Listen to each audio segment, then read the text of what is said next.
नमस्ते आदाब। जैसा कि कल वादा किया गया था कि हम आर्टिकल 341 के ऊपर एक लाइव लेके आएंगे। वकार साहब से पिछले कई दिनों से इस पे लाइव करने की कोशिश कर रहे हैं अपने प्रोफाइल से, और कई सवाल ऐसे थे आप लोगों के जो जिससे जो आप लोग पूछना चाह रहे थे। सबसे पहले समझ लेते क्या है। अभी मोदी सरकार ने एक पैनल बनाया है जिसमें ये कहा गया है कि ये पैनल जांच करेगा इस बात की कि हिंदू दलितों के साथ क्या मुस्लिम दलित और ईसाई दलित को भी एससी का दर्जा दिया जा सकता है। अब तक जब से संविधान बना है उसके बाद 10 अगस्त 1952 को एक अध्यादेश लाया गया, राष्ट्रपति अध्यादेश, जिसमें यह कहा गया कि आरक्षण सिर्फ हिंदू दलितों के लिए। बाद में 1956 में सिखों को इसमें शामिल कर लिया गया और 1990 में बौद्धों को इसमें शामिल कर लिया गया। तो इस अध्यादेश के खिलाफ पसमानदा आंदोलन लगातार संघर्ष करता रहा है और मोदी सरकार का ये कदम बहुत सराहनीय कदम है। और इससे हम लोग को एक उम्मीद बनी है कि ये जो भेदभावपूर्ण जो अध्यादेश आया था, संविधान की मौलिक आत्मा के खिलाफ जो ये अध्यादेश आया था, इस पे मोदी सरकार जरूर कदम उठाएगी। तो इससे रिलेटेड बहुत से सवाल थे, उसको हम एक एक करके आपसे पूछेंगे। और आपके जो सवाल हैं दलित आरक्षण, मुस्लिम आरक्षण के ऊपर और आर्टिकल 341 के ऊपर, वो अपने सवाल आप कमेंट बॉक्स में लिखते रहें। याद रहे कि ये आप जो वीडियो देख रहे हैं उस पर क्लिक करिएगा, जो मेन वीडियो है डेमोक्रेसी चैनल का, तो उस पर ही कमेंट करिए, क्योंकि हमको तभी विजुअल होता है कि आपने क्या सवाल किया है। तो हम आज जो है वकार पसमानदा आंदोलन के कार्यकर्ता और महासचिव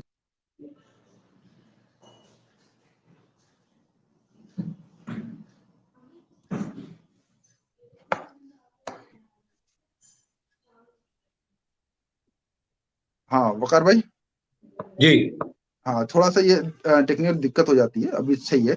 हाँ वकार भाई, ये सबसे पहले आप थोड़ा सा ब्रीफ करके बता दीजिए आर्टिकल 341 क्या है, और उसके बाद सवाल करेंगे। थोड़ा सा ब्रीफ में बताइए, क्योंकि आप बार बार बोल चुके हैं, हम बस चाह रहे हैं एक ब्रीफ में आप थोड़ा सा इंट्रोडक्शन।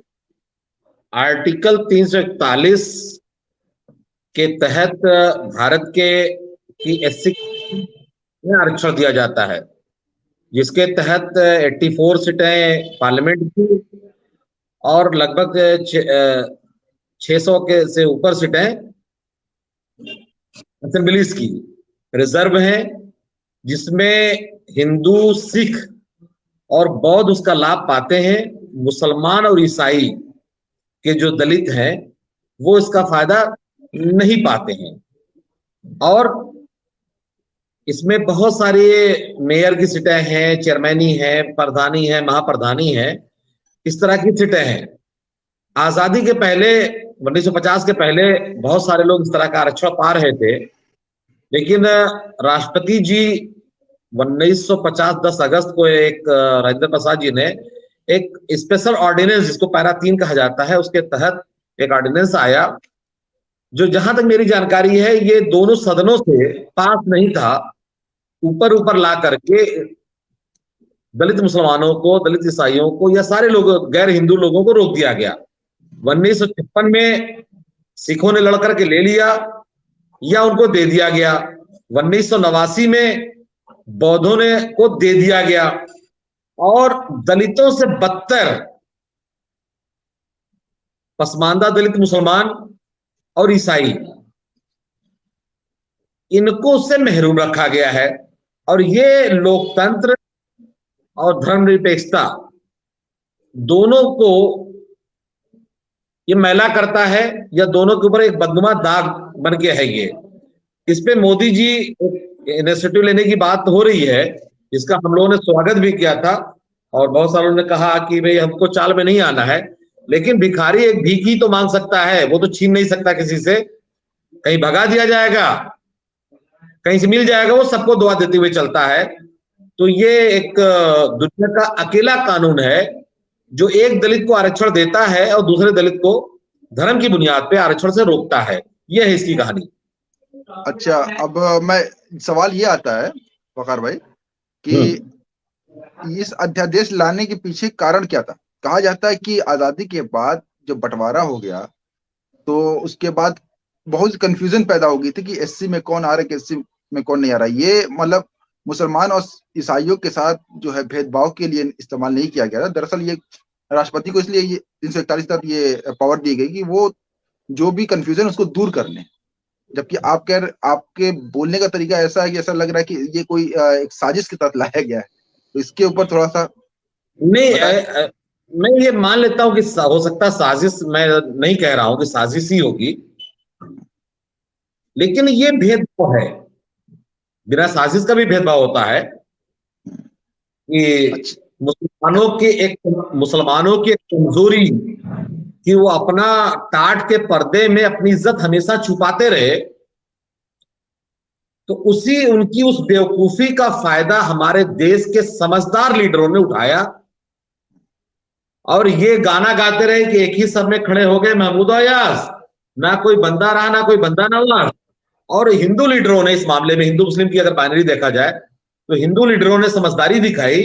उन्होंने अपने दलितों को प्रमोट करने के लिए एक आरक्षण का एक सिस्टम बनाया और दलितों को उस अच्छा, इस पे आरक्षण मैं कुछ सवाल कर लूं। थोड़ा जल्दी जल्दी, 50 मिनट का यह प्रोग्राम होगा। जो भी आपके सवाल है, जो भी दर्शक देख रहे हैं, वो सवाल भी पूछ सकते हैं। आखिरी में सवाल लिया जाएगा। तो ये बताइए कि पसमानदा लीडर उस वक्त कहाँ थे? देखिए जो जब जब ये भेदभाव भेदभाव हो रहा था, तो वो आवाज क्यों नहीं उठाए? देखिए, पहली बात तो पसमानदा लीडर ही नहीं थे। मोमिन कॉन्फ्रेंस की कुछ लीडरशिप थी, वो स्टेट में थी, वो सेंट्रल लेवल पे वो लीडरशिप नहीं थी। और उनको भी ये बहकाया गया था कि अरे तुम तो अंसारे मदीना वाले हो, तुम इस सब दलित दलित के चक्कर में क्या पड़े हुए हो। और उनके पास इस तरह का सिस्टम भी नहीं था कि वो ये आरक्षण मांग लेते। वो धोबी, नट, मोची और हलालखोर जैसी बिरादरियां आसानी से आ सकती थी, और उनके पास आज लीडर नहीं है, तो 1950 में कहां से लीडर होते उनके पास। अच्छा, लेकिन आप बताइए, जैसे या पृथक निर्वाचन मंडल को मुस्लिम जो थे, मुस्लिम लीगी जो थे, इसको मान लिए थे। अंबेडकर जो थे, ये कह रहे, ये भी मांग की थे। लेकिन अंबेडकर की इस मांग के खिलाफ गांधी जी भूख हड़ताल किया, पूना पैक्ट हुआ। तो दलित साथी ये कह रहे हैं कि ये दरअसल आरक्षण हिंदू समाज का आंतरिक मामला है, और जो अंबेडकर जी ने अपने स्वरों से किया था, अपने स्वर्ण मतलब अपने जो अशराफ है, हिंदू अशराफ है, उनसे ये डील की थी। तो इसमें आप क्यों मतलब शामिल होना चाह रहे? आप तो पृथक निर्वाचन मंडल के का लाभ ले ही चुके हैं। तो आप एक बार लाभ ले चुके, अब दोबारा लाभ लेने आ रहे हैं। तो पहले तो ये बात मानी जाए कि अगर क्या कोई लाभ ले ले, जैसा कि संघी कहते हैं, जो राइटिस्ट हैं वो ये कहते हैं कि ये 10 साल के लिए था कि नहीं था, वो बात का सवाल है। अब दलित भाई अच्छा खासा आरक्षण ले चुके हैं, अब वहां से हट जाए। तो ये उसी तरह का है कि अगर किसी ने थोड़े टाइम के लिए लाभ ले लिया और वो अकार्ड खत्म हो गया, ये लेकिन ये अशराफों के लिए था वो अकार्ड। पसमानदा मुसलमान पार्टी था ही नहीं। पसमानदा मुसलमान वो भोला और सीधा साधा मुसलमान है जो अंग्रेजों से लड़ रहा था, जिसकी गवाही सर सैयद अहमद खान ने भी दिया कि बज़ार जोलाहों की वजह से गदर हुआ। वो लड़ करके वो ये मान के चल रहा था कि हमारे साथ तो भेदभाव हो ही नहीं सकता। उसको बहुत दिन तक तो पता ही नहीं चला कि उसके साथ भेदभाव हो गया है। हम उस कम्युनल अवार्ड में थे ही नहीं। वो अशराफों का था। जैसे अंबेडकर जी को मौका भी दिया गया, अंबेडकर जी उस लायक थे कि उन्होंने कहा हम गुलामों के गुलाम हैं, और हम तो गुलामों के गुलाम हैं। हमारे पास लीडरशिप नहीं थी कि हम अंग्रेजों से कोई डील करते या नेहरू जी से हम कोई बात कर पाते। हमारे पास आज भी लीडरशिप नहीं है। तो क्या जो लीडरशिप नहीं हो, आवाज ना हो, तो क्या लाल बिहारी मृतक की तरह उसको मार दिया जाए? अच्छा, लेकिन वकार भाई, ये जो आरोप है वो ये है कि पाकिस्तान तो मुसलमानों ने बनाया ना। पसमानदा मुसलमानों ने भी जो बढ़ चढ़ के हिस्सा लिया, और बिहार और बंगाल में जितने जो कन्वर्टेड मुसलमान थे, वो पसमानदा मुसलमान थे, जो मुस्लिम लीगियों के साथ खड़े थे। ये तो आरोप लगता ही है ना। तो इसको ये कैसे देखेंगे? नहीं, आप देहात में सुने होंगे कि जब बीवी को छोड़ना रहता तो लोग कहते हैं साग में हल्दी नहीं पड़ी है। ठीक। और जब किसी बंदे को मारना होता है तो कहते हैं कि तुम खड़ा करके क्यों जा रहे हो, बटन खोल के क्यों जा रहे हो, दो पड़ाका मार देते हैं बिला वजह। ये एक मारने और नहीं देने के बहाने होते हैं, एक चीज। दूसरी बात, आज एक बात मुझे क्लिक की कि पाकिस्तान का बंटवारा तो अशराफों और दलितों ने कराया था। दलित कैसे? उसमें शामिल था। दलित कैसे शामिल थे? वो तो मतलब जो दूर थे इस चीज। मंडल, मंडल की बात जोगेंद्र कर रहे हैं? कौन थे? दलित नहीं थे भाई। जैसे यहां अम्बेडकर जी माने जाते हैं, वैसे वहां वो माने जाते हैं। पाकिस्तान का संविधान जोगिंदर नाथ मंडल जी ने लिखा है। लेकिन वो तो भाग है ना बाद में, तो वो पाकिस्तान कहाँ रहे? मार करके भाग जाएगा तो क्या वो कसूर खत्म हो जाएगा? जब बंटवारा हो रहा था, जोगिंदर नाथ मंडल किधर खड़े थे? आइडिया ऑफ इंडिया के साथ थे या टू नेशन थियरी के साथ थे? भागने को तो अंबेडकर जी भी नाराज थे, उन्होंने भी हिंदू धर्म को छोड़ के मतलब बौद्ध धर्म अपना लिया है। कहीं ना कहीं वो भी भागने ही कहा जाएगा। भारत देश इतना बड़ा है कि लोग यहां से खुद ही भागते भागते कश्मीर से कन्याकुमारी में अच्छा खासा टाइम लग जाता है भागने में। अच्छा ये पाकिस्तान में अच्छा ये बताएं आप कि चलिए ठीक है, ये भेदभाव हो गया, तो आज ये ऐसी आवाज कुछ सालों से क्यों उठ रही है? पहले क्या पसमानदा आंदोलन पूरा सोया हुआ था, या कब से ये आवाजें उठ रही है कि 10 अगस्त को 1952 को हमारे साथ जो ये धोखा हो गया? जब 89 में बौद्धों को मिला तो चर्चा हुई। 56 में सिखों को मिल गया था, मुस्लिम लीडरशिप, अशराफ को कोई जरूरत नहीं थी। कुछ अंसारी लीडरशिप जो थी वो भी कहीं ना कहीं उन्हीं के साथ अपने आप को बीच में यादव की तरह न इस पार न उस पार बड़ी हुई थी। उनको बहुत ज्यादा दिक्कत नहीं थी। लेकिन जब 89 में बौद्धों को मिल गया और मीडिया जागरूक हुई, बहुत सारे चैनल आए, बहुत सारे माध्यम हुए, तो इस भेदभाव का पता चला। अभी और भी बहुत से भेदभाव हैं जो भारत में मुसलमानों के नाम पे हो रहे हैं, उसमें पसमानदा पिस रहा है। जैसे HUF, Hindu United family act है, जो इनकम टैक्स में उनको फायदा पहुंचाता है। उसमें मुसलमान नहीं आते हैं, ईसाई नहीं आते हैं। तो बहुत मुसलमानों ने अपने इमोशनल इश्यूज पे ज्यादा काम किया, और आज भी वो इमोशनल इशू पे काम कर रहे हैं, क़यादत पे काम कर रहे हैं।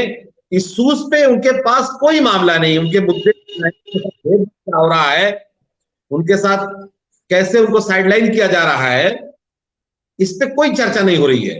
तो इसी तरह से जब आज सोए सोए लोग थे, एक टाइम आया कि पता लगा कि ये तो भेदभाव है, और उसमें ज्यादा एहसान ईसाइयों का है कि उन्होंने केस किया, उन्होंने बताया, उन्होंने पसमानदा मुसलमानों को जोड़ा, उन्हें एहसास दिलाया कि तुम्हारे साथ भेदभाव हो रहा है। तो मुसलमान भी जय भीम जय भीम बोल के आ गया, भाई हमारे साथ भी भेदभाव हो रहा है। अच्छा, तो ये कब से, मतलब मैं ये जानना चाह रहा हूँ कि ये कब से एक आंदोलन का शक्ल लिया कि हमको जो है आरक्षण मिलना चाहिए? ये 89 में जब इनको मिला है, उसके बाद से धीरे धीरे चलना चालू किया। फिर एजाज अली साहब आए, उन्होंने फायदा इस पे मुहिम चलाई। अली अनवर साहब आए, और भी कई साथी आए। परवेज हनीफ साहब ने और पहले ही शुरू कर दिया था थोड़ा थोड़ा, लेकिन 90 98 के बाद तेज हुआ।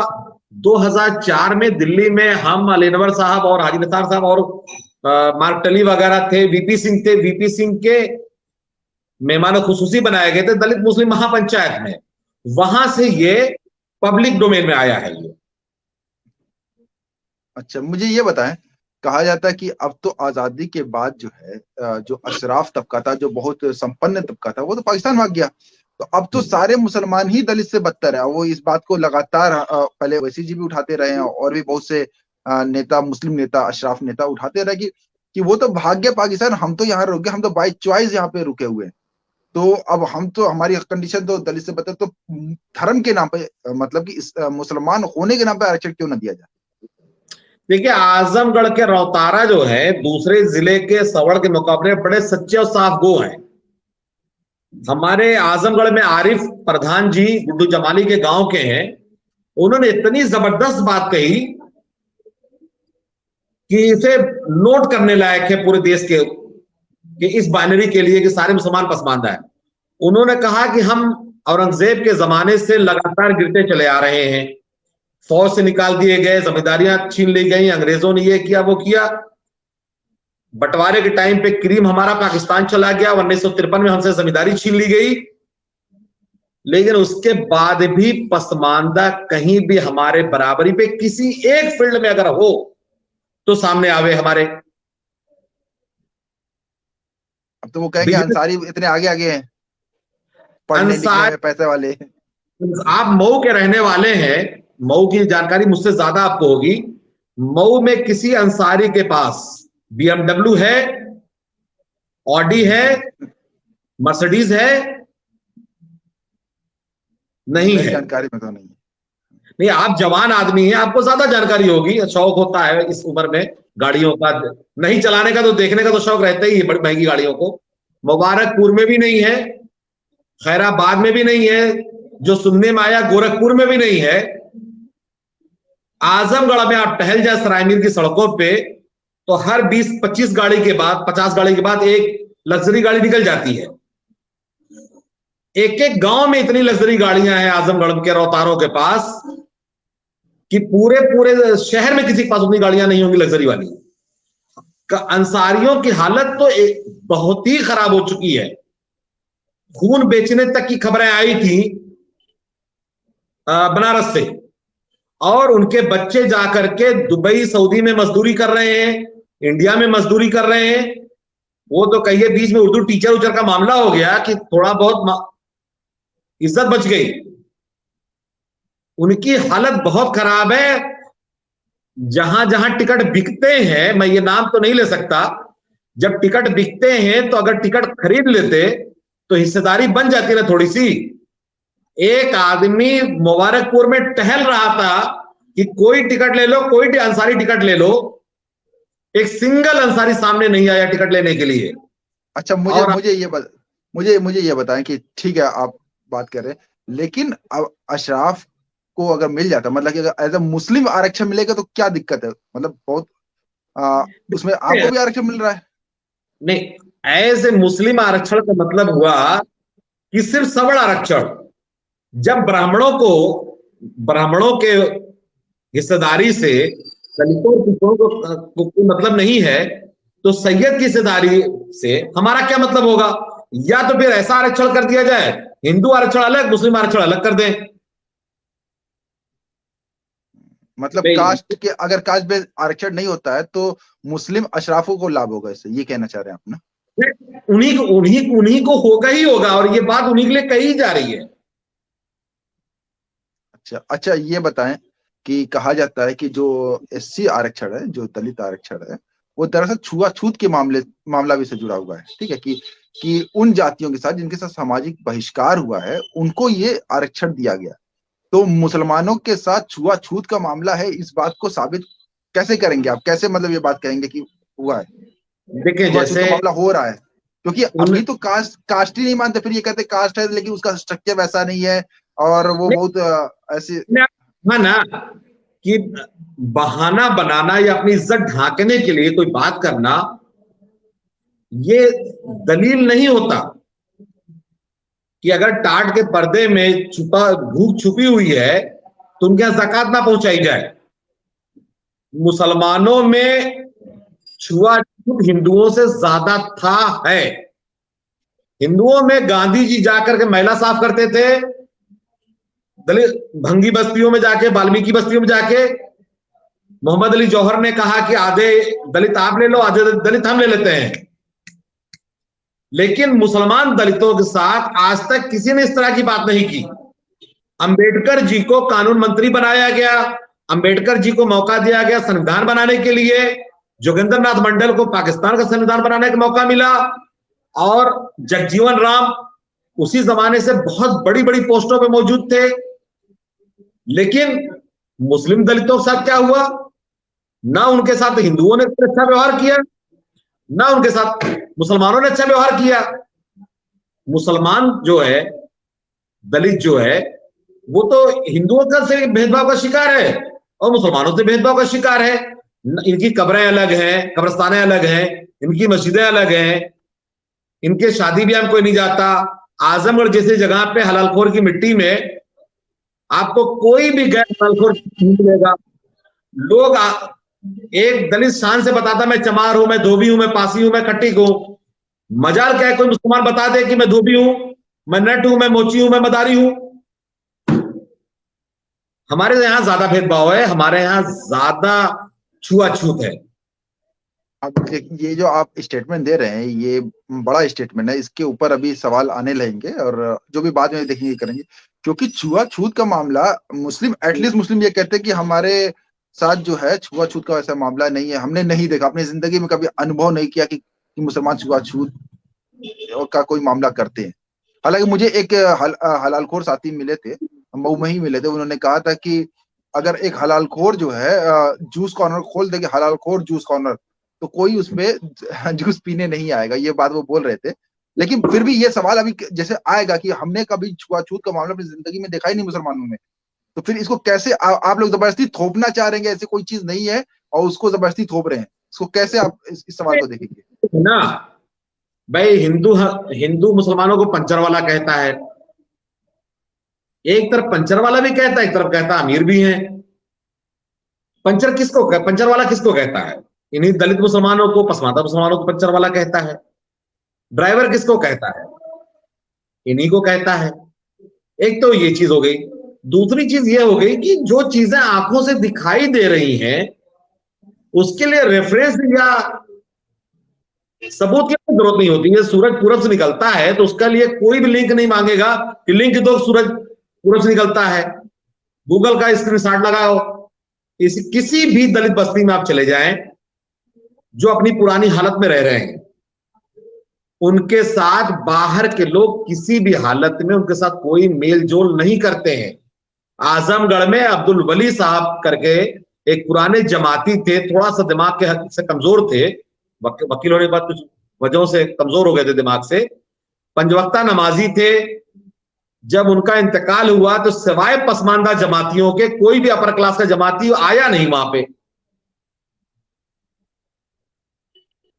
दूसरे एक जमात वाले आए मुझसे कहने की जमात में चलो, मैं कहा जमात में बहुत भेदभाव होता है। मैंने कहा कि मगरावा गांव में जमात वाले एक साहब नमाज पढ़ा रहे थे, उनको एक साहब ने पीछे खींच लिया। वो इकबाल मंसूरी थे, उन्होंने कहा ये मेरे ही साथ हुआ था। ठीक, तो बजाय मुझे जमात की बात बताने के लगे मेरी ही बात सुनने, बाबू मेरे ही साथ भेदभाव हुआ था, मुझे पकड़ के खींच लिया गया था, मुझे नमाज नहीं पढ़ाने दिया गया था। मतलब हालांकि इसके ये जो एविडेंस है, कई अब एविडेंस जो है अब आ रहे हैं, बीबीसी ने भी इसको पब्लिश किया था कि मुस्लिम दलित जातियों के साथ छुआछूत के मामले, और हमारे जो है अयूब रैनी साहब, वो तो पूरी किताबें लिखे हैं भारत के दलित मुसलमान, तो इस तरीके के मामले आ रहे हैं। मैं इस वीडियो के लिंक में भी वो सारे रेफरेंसेस डाल दूंगा, ईपीडब्ल्यू का भी रेफरेंस है।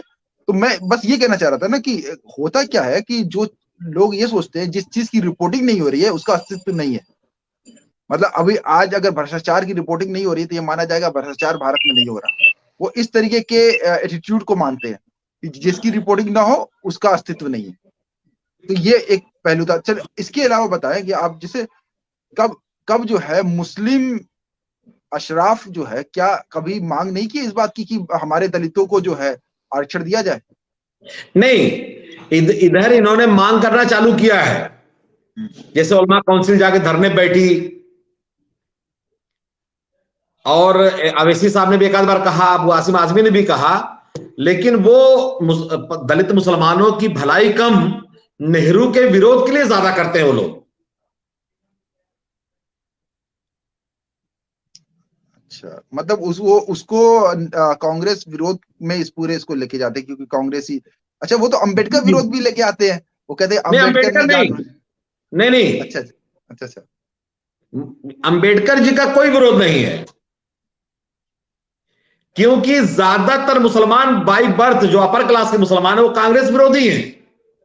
वो सर सैयद के फॉलोअर है। सर सैयद ने मना किया था कांग्रेस का साथ मत दो, तो मुसलमानों ने एकदम ठान लिया, बस एक सैयद, इतना बड़ा सैयद बड़ी दाढ़ी वाला कह रहा है कि कांग्रेस का साथ मत दो, तो अशराफ मुसलमानों ने फिर कभी कांग्रेस का साथ ही नहीं दिया, सिर्फ कांग्रेस का साथ दिया।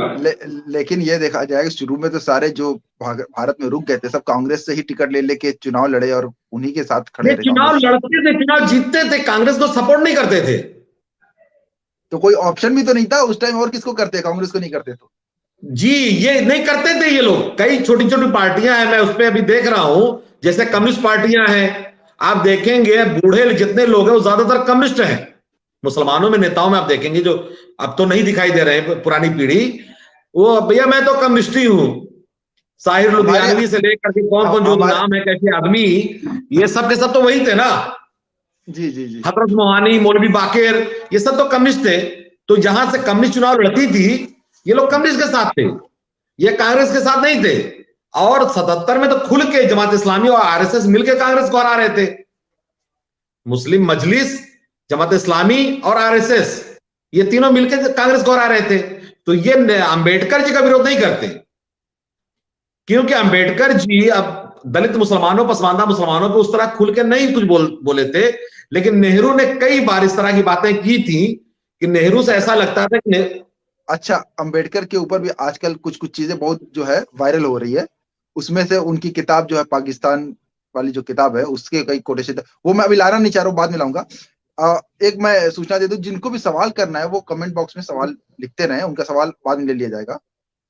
एक ये बताइए कि इसको अशराफ जो है उसको इस तरीके से भी देखते हैं 341 को कि ये दरअसल धर्म परिवर्तन से रोकने का एक साधन है। मतलब वो ये दिखाना चाहते हैं कि अगर 341 का प्रतिबंध नहीं होता तो जो दलित है, हिंदू दलित है, वो बड़ी संख्या में जो है इस्लाम धर्म कबूल कर लेते। तो इस पे मैंने एक बार सवाल किया था, तो 1947 से पहले क्यों नहीं सारे दलित मुसलमान या ईसाई हो गए? इसका मतलब कि उन्होंने इस धर्म का विरोध किया, और विरोध करने के पीछे कारण जो मैं समझ पा रहा हूँ कि हमारे अंदर जो मुसलमानों के स्वर्ण थे, जो अशराफ थे, ये भी वही व्यवहार किए अपने दलितों के साथ जो वहां पे वो भोग के आए थे। तो उनको कोई अंतर ही नजर नहीं आया। तो इस पे आपकी टिप्पणी चाहता हूँ कि इसको धर्म परिवर्तन से जैसे जोड़ देते पूरे मुद्दे को, पूरा मुद्दा सांप्रदायिक हो जाता है, और ये बहुत ज्यादा किया जाता है। ये जानबूझ के किया जा रहा है। आप ये देखें, कश्मीर में एसटी मुसलमान अच्छी खासी तादाद में है, एसटी, और हमारे, हम नाम नहीं लेना चाहेंगे, बड़े बड़े पसमानदा तहरीक के लीडर्स हमेशा सबको एक साथ जोड़ के बताए 119 सीट रिजर्व है, 1050 सीट रिजर्व है, ठीक। जबकि 84 सीट एससी के लिए है, 47 सीटें एसटी वाली है जिसमें मुसलमान आते हैं। तो जब आदिवासी धर्म परिवर्तन नहीं किए, जब एसटी में मुसलमान है, उसके बाद भी जो हिंदू आदिवासी है या कोई फोक रिलीजन को मानते हैं, वो उन्होंने तो इस्लाम को कबूल नहीं किया, तो दलित कैसे कबूल कर लेंगे? अगर दलित मुसलमानों का आरक्षण हो जाता या हो जाए तो दलित कैसे आ जाएंगे? कुछ जातियां ओबीसी की ऐसी हैं जो दलितों से भी बदतर है, जैसे प्रजापति इस वक्त है, और भी कई जातियां हैं, गोंड है, ओबीसी में मुसलमान है, तो वो मुसलमान क्यों नहीं हो रही है? 1857 के बाद मुसलमान काफी नीचे हो गया, सारे मुसलमानों में बात कर रहा हूं। तो इनका कल्चर, इनका धर्म, इनकी हर चीज भारत में दोयम दर्जे पे आ गई। उस वक्त बड़े आराम से सत्याग्रह प्रकाश लिखा जाने लगा, रंगीला रसूल लिखा जाने लगा, और मुसलमान सिर्फ डिफेंसिव खेल रहा था। 1947 के आसपास में 40 से 48 के बीच में शुद्धिकरण आंदोलन चला, जिसके चलते हरियाणा के 200-300 गांव के पसमानदा जो मुसलमान जो है हिंदू बन गए। उसमें एक आध दो मौलवी भी शुद्धिकरण में आकर के हिंदू बन गए थे, वसीम रिजवी टाइप में।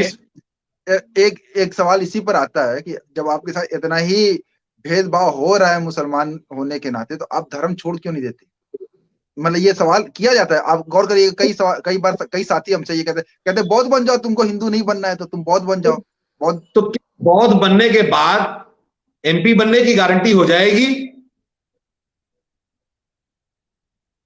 जब हमको, जैसे लोग कहते हैं, लोग लालच में इस्लाम कबूल किए। इस्लाम कबूल करने में कहा जाता है इनको गद्दी मिल गई, उनको ये मिल गया, उनको वो मिल गया। ये लोग तो सही से लालच भी नहीं दे रहे हैं कि तुम इस्लाम कबूल करो, तो तुमको हम ये जगह देंगे। अभी सैयद रिजवी साहब गए हैं, उनको ब्राह्मण का दर्जा भी नहीं दिया, वो त्यागी बनना पड़ा उनको बेचारे को।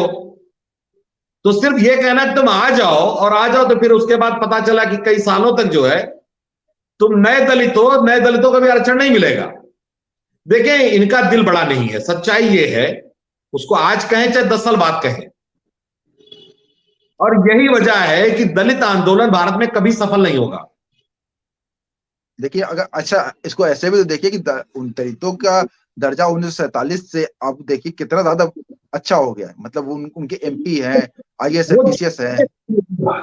आज कहीं वो मजबूत है तो कहीं हम भी ठीक हालत में हैं। हमारे कुरैशी, हमारे अंसारी, हमारे मंसूरी जनरल सीटों से लड़के जीत लेते हैं, और बहन मायावती की हिम्मत नहीं पड़ती जनरल सीट से चुनाव लड़ जाए। हर जगह हम ही कमजोर नहीं है। हाँ, हमारा अशराफ जिसके हम नौकर गुलाम थे वो बुरी तरह टूट गया है, तो हम और टूट गए हैं। जिस दिन पसमानदा आंदोलन थोड़ा खड़ा होगा या सारे मुसलमानों में एक मजबूती आएगी, आर्थिक मजबूती, राजनीतिक मजबूती, तो हमारा पसमानदा आंदोलन हो सकता है दलित आंदोलन को ओवरलैप कर जाए। क्योंकि जहां तक मैं देख पा रहा हूं कि अगर दलितों का आरक्षण हटा दिया जाए, जिससे वो डर रहे हैं, इस पे बात करेंगे अभी। जी, अगर ये हटा लिया जाए तो हो सकता है ये फिर जस का तस हो जाएंगे। इसलिए मैं इनसे रिक्वेस्ट करूंगा कि अपने दलित भाइयों को मिला के चलो, जैसे ठाकुर पठानों को मिला के चलते हैं, उनको सीट शेयर करते हैं, उनको मुल्क तक शेयर कर लिए, भैया तुम ये मुल्क लेके जाओ, अगर नहीं बांटते तो